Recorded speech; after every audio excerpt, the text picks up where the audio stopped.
Today we're at the DeYoung Museum. I'm here with Mingwei. Mingwei has 7 different art exhibits in the city at the same time. I wonder if you can tell us a little bit about what art exhibits you're showing this time. It's so good to have you back here.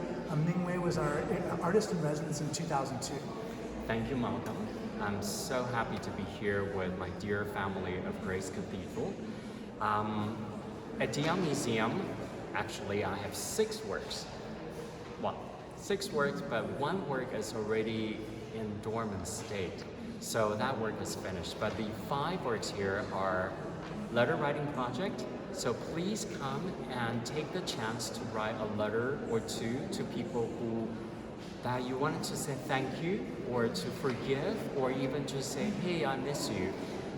Write the letter, put the address on, we send it out for you. It's completely free of charge. Same thing with mending project. If you have something that you want us to repair or to embellish, please come.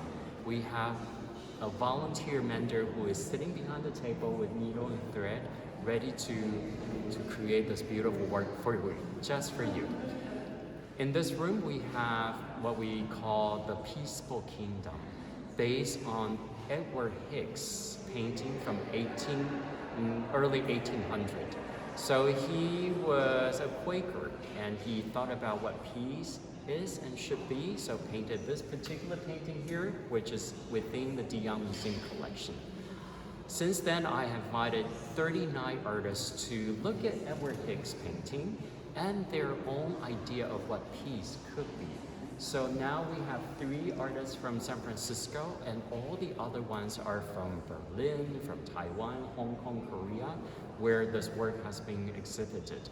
So when you come here, you'll see 39 very different versions and vision of what peace could be, plus their text about how they come about to paint this particular version of their own piece.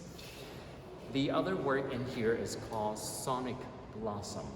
It's on 4 times a month, so please check out the DeYoung Museum website to see when it is on. It's a very rare work that it's about singing and giving gift between strangers.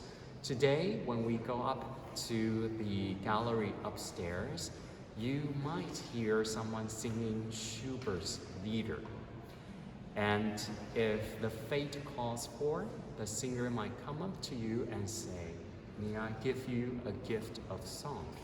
If that's something that you like, then she or he will invite you to sit down in this chair, sing a Schubert song just for you.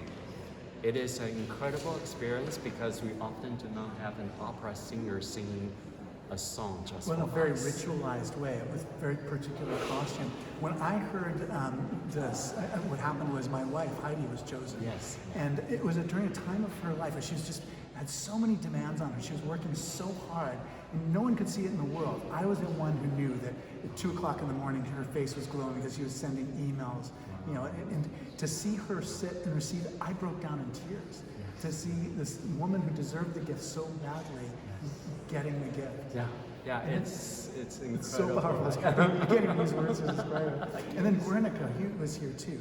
Yes, Guernica. So as you know that Picasso did an iconic work called Guernica in 1937 in response to the bombing of Guernica. So what I had here is we spent about 1,200 hours to create a sand painting version of Guernica, and also utilizing the Tibetan Buddhist idea of a mandala. So on March 23rd, which already happened, we finished the last piece of the sand painting while one audience at a time start walking on the actual sand painting. So you could see the tension between someone who is creating this last piece and someone who is creating the destruction. At the end, 4 of us brush the sand to the middle and conclude the performance. So it's very much about challenging your idea of permanence or impermanence, and what is destruction and creation. You know, there's so much happening in Gaza, in the Middle East, in Africa, in Ukraine, Russia. There's so much unrest and warfare in the world, and I don't think this I don't think people necessarily associate this with you, but you're such a person of peace. And I wonder what suggestions you have for people who want to be more at peace in their inner life.